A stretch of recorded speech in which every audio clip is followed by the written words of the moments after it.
Urea గురించి ఒక మాట అన్నారు. యూరియా లోపల మస్తుగా ఉంది బస్తాలు కానీ బయటనే ఆగమామై కొట్లాడుకుంటా ఉన్నారు. ఇదంతా కావాల్సి చేస్తున్నటువంటి కుట్రలు అని చెప్పి చెప్తా ఉంటే ఈ మధ్య కాలంలో అనేక మంది రైతుల దగ్గర కూడా మీరు వేరు. రేవంత్ రెడ్డి చెప్పిన మాటలు వాస్తవమేనా? పచ్చి అబద్ధం రేవంత్ రెడ్డి చెప్పింది. బఫర్ స్టాక్ ఉన్నది, ఫియర్ సైకాసిస్ స్ప్రెడ్ చేస్తున్నారు.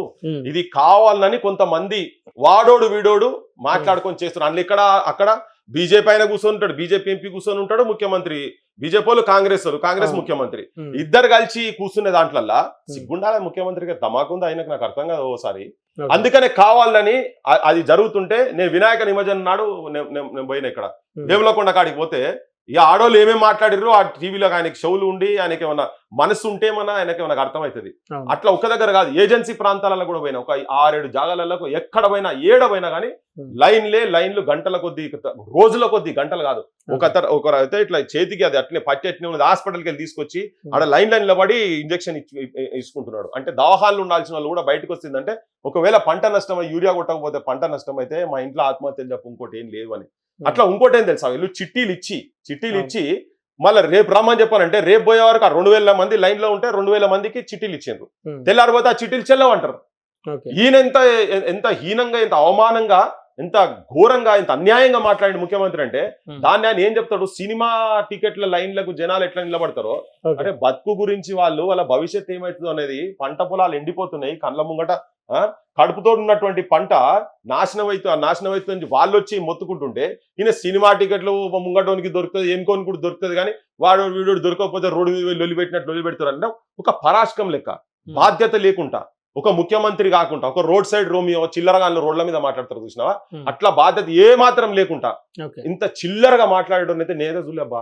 యూరియా అంశానికి వస్తే గతంలో కేసీఆర్ పాలనే బాగుంది, గతంలో యూరియా పుట్టల కొద్ది దొరికింది, ఇప్పుడే దొరకలేదని చెప్పేసి ఆ బీఆర్ఎస్ వాళ్ళు ప్రచారం చేస్తా ఉన్నారు.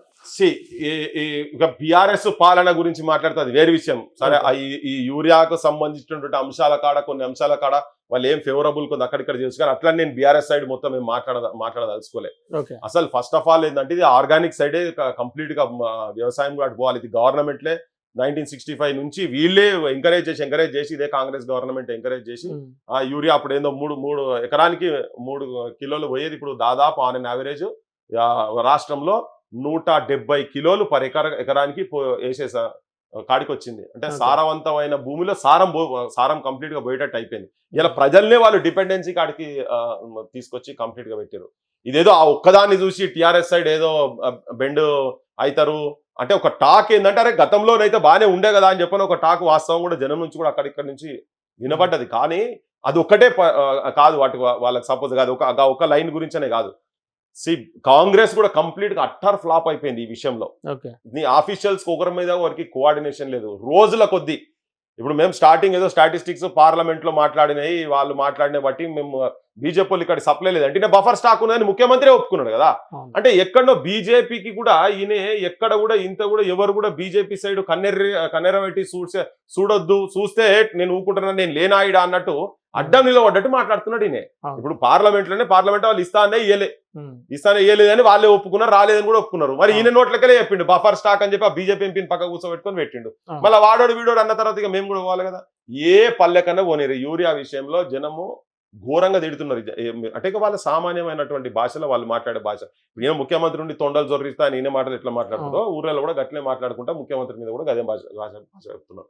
ఓకే, అంటే రైతులకైతే గోసలే ఉన్నాయి ఇప్పుడు ప్రస్తుతానికి, అవన్నీ ప్రభుత్వానికి కనబడతలేదు అనుకోవచ్చా? నాకేమనిపిస్తుందంటే అహంకారం నెత్తికెక్కి కూర్చున్నారు వీళ్ళకు. రైతులు అయితేంది, ఎవడైతేంది, టీచర్లు అయితేంది, ఉద్యోగస్తులు అయితేంది, ఎవడైతేంది, పైసలు వారేస్తే ఓట్లు వస్తాయి. నేను ఇప్పుడు ఎంత చేస్తాను, నేను పైసలు సంపాదించుకుని నా పైసలు దగ్గర పెట్టుకుంటా. యూరియా స్టాక్ ఎక్కడైనా పెట్టి దాన్ని షార్టేజ్ క్రియేట్ చేసి దానికి ఎక్కువ అమ్ముకుంటుర్రా, చాలా మల్టిపుల్ వాదనలు ఉన్నాయి కింద మొత్తం. సో వీళ్ళేంటంటే జనం అమ్ముడు పోతారు. పోయినసారి 500, 1000, ఇప్పుడు 2000, 3000 పైసలు సంపాదించుకుంటే చాలు. జనం అజ్ఞానులు, జనానికి చైతన్యం లేదు. ఆ లాస్ట్ మినిట్ లో ఇది వేస్తే పండుగ వస్తున్నది, పండుగ సీరియల్ వారేస్తే ఎన్నడు తెలంగాణ ఆడవాళ్ళు ఎవరు మన ఇళ్ళలో ఎవరు సీరియల్ కట్టుకోలేదు, రైకలు దొడగలేదు, ఎవరు దొడగలేదు. ఇక ఈ గవర్నమెంట్ ఇచ్చిన రైకని మొత్తం సంవత్సరం అంతా దొడిగినట్టు మా వాళ్ళు కూడా లైన్ నిలబడి వాళ్ళు కూడా తీసుకుంటారు. ఇవన్నీ బంద్ చేస్తే ఇవన్నీ ఇట్లా ఓటు అమ్ముకుంటారు కాబట్టి వాళ్ళ అహంకారం నెత్తికెక్కి ప్రజల సమస్యలను సింపుల్ గా తీసి పక్క కొడేస్తారు.